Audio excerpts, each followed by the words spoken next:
ವಿಶ್ವವಿಖ್ಯಾತ ಮೈಸೂರು ದಸರಾ 2026 ಸಿದ್ಧತೆಗಳು ಆರಂಭವಾಗಿದ್ದು, ಈ ಬಾರಿ ದಸರಾ ಗಜಪಡೆಯಿಂದ ಕ್ಯಾಪ್ಟನ್ ಅಭಿಮನ್ಯು ದೂರ ಉಳಿದಿದ್ದಾರೆ. 60 ವರ್ಷ ಪೂರೈಸಿರುವ ಅಭಿಮನ್ಯು ಸತತ 6 ಬಾರಿ ಚಿನ್ನದ ಅಂಬಾರಿ ಹೊತ್ತು ಜಂಬೂ ಸವಾರಿಯ ಪ್ರಮುಖ ಆಕರ್ಷಣೆಯಾಗಿದ್ರು. ಆದ್ರೆ ವಯಸ್ಸಿನ ಕಾರಣದಿಂದ ಈ ಬಾರಿ ದಸರಾ ಚಟುವಟಿಕೆಯಿಂದ ಅವರನ್ನ ದೂರ ಇರಿಸಲು ಅರಣ್ಯ ಇಲಾಖೆ ನಿರ್ಧರಿಸಿದೆ. ಕ್ಯಾಪ್ಟನ್ ಅಭಿಮನ್ಯು ಇಲ್ಲದ ಮೊದಲ ದಸರಾಕ್ಕೆ ಒಟ್ಟು 12 ಆನೆಗಳನ್ನು ಆಯ್ಕೆ ಮಾಡಲಾಗಿದೆ. ವಿವಿಧ ಆನೆ ಶಿಬಿರಗಳಿಂದ ದಸರಾ ಗಜಪಡೆ ಆಗಸ್ಟ್ 26ರಂದು ಹುಣಸೂರು ತಾಲೂಕಿನ ವೀರನಹೊಸನಹಳ್ಳಿಯಿಂದ ಮೈಸೂರಿನತ್ತ ಗಜಪಯಣ ಆರಂಭಿಸಲಿದೆ.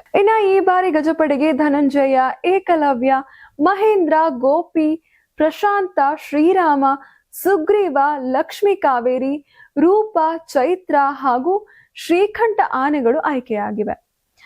ಪ್ರತಿ ವರ್ಷದಂತೆ ಈ ಬಾರಿಯೂ ಆನೆಗಳನ್ನ ಮೈಸೂರಿಗೆ ಕರೆತಂದು ಅರಮನೆ ಆವರಣದಿಂದ ವಿಶೇಷ ತರಬೇತಿಯನ್ನು ನೀಡಲಾಗುತ್ತದೆ.